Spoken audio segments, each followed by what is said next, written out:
Good morning, everyone. Matthew with Be Different. And did you know that leaders are held to a higher standard because of their position in the church?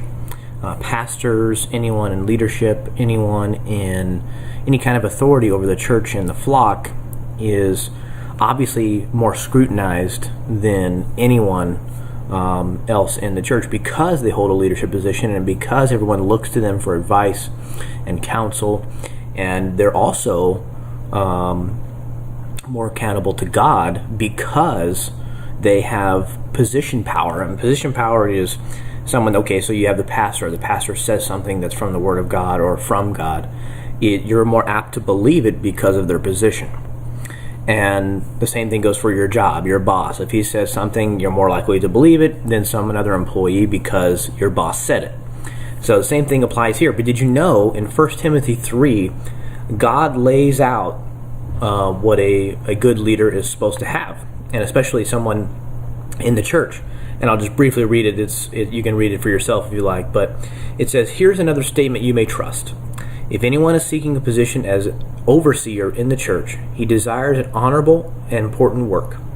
Here are the qualifications to look for in an overseer: a spotless reputation, the husband of one wife, sober-minded, sensible, respectable, welcoming to strangers, allowing them to come into his home, gifted to teach, disqualify any drunk or violent man, look for a gentleman. No belligerent fellow can follow this calling.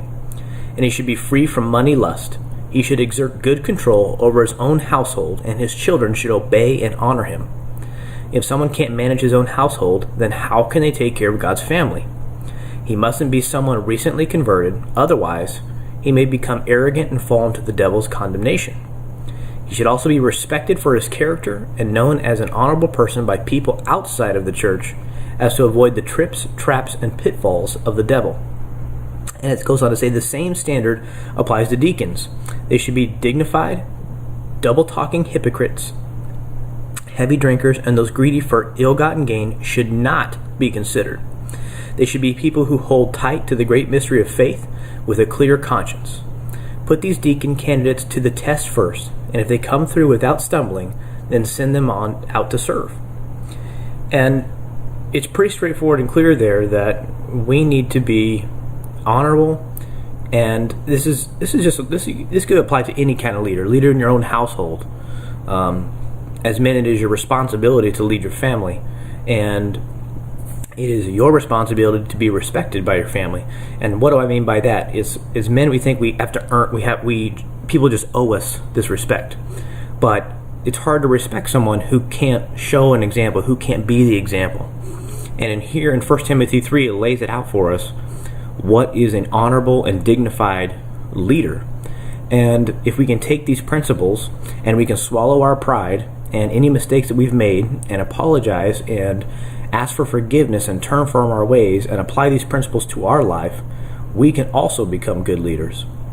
So I challenge you men out there and you leaders out there to become men of God and to follow what 1 Timothy 3 says about being honorable, being faithful to your wife.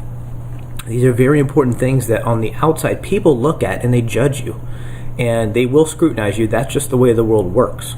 And the fact that you can live uprightly and not worry about being judged because you're living as close to godliness as possible. Yes, we'll struggle. Yes, we'll make mistakes.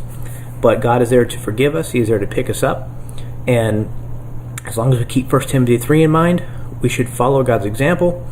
And that way we can lead others to the Lord based on our example. Be different today, guys. Know that you can change the world just by showing that you're a good leader and by leading your family in the way that God has designed. Love you guys.